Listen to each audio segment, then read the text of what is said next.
नमस्कार मित्रांनो, मी नंदू मोरे पुन्हा एकदा तुमचं स्वागत करतो आपल्या नंदू मोरे फार्मर या यूट्यूब चॅनलवरती.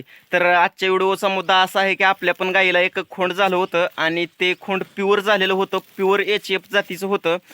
त्याच्यामुळं ती खोंड टिकू शकलं नाही राव. तुम्हाला तर माहीतच आहे मराठवाड्यामध्ये किती टेम्परेचर असतं आणि टेम्परेचरमुळं ती खोंड दगावलं गेलं. ती खोंड ही आता जीवनात नाही, त्याचं पूर्ण आयुष्य संपलेलं आहे आणि ते आपल्याला सोडून निघून गेलेलं आहे. तर ही गाय आहे आपली. गाय आता सध्या देत आहे 8 ते 9 लिटर दूध.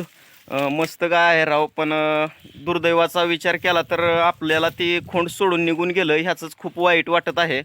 पण बाय द वे असो, काही प्रॉब्लेम नाही.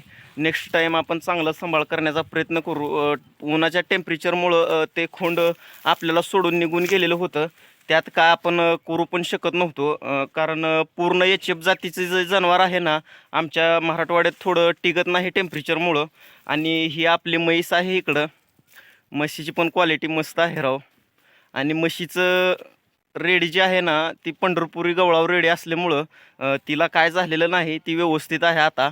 अशा प्रकारचं राव खोंड झालेलं होतं तिला, पण ती दगावलं गेलं आता ह्या जगात नाही ती खोंड. खूप वाईट वाटते राव. अवघड झालेलं आहे समजा.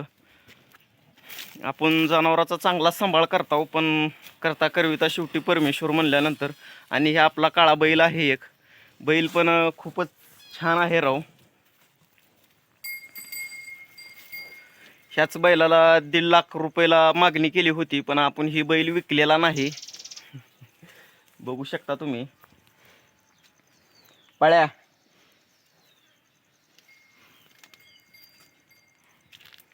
आणि आपला अजून एक डबल बैल आहे पांढरा, हिकल्या साईडला बांधलेला आहे ती.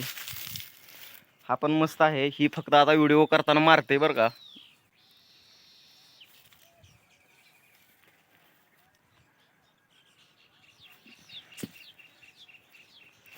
मोबाईल हातात धरला का ह्या बैलाचं डोसकं फिरतंय आणि ती बरोबर माराला अंगावर पळत येते. मला माहिती आहे व्हिडिओ करताना असंच करतंय. य अरे बापरे, नको ह्याच्या जवळ जाणं पण चुकीचं आहे राव. आणि ही जनावरासाठी आपण कडबा घेऊन ठेवलेला आहे. कडबीची एक गंजी लावलेली आहे मोठी.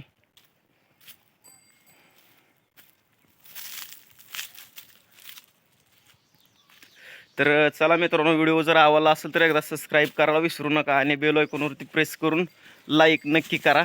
धन्यवाद.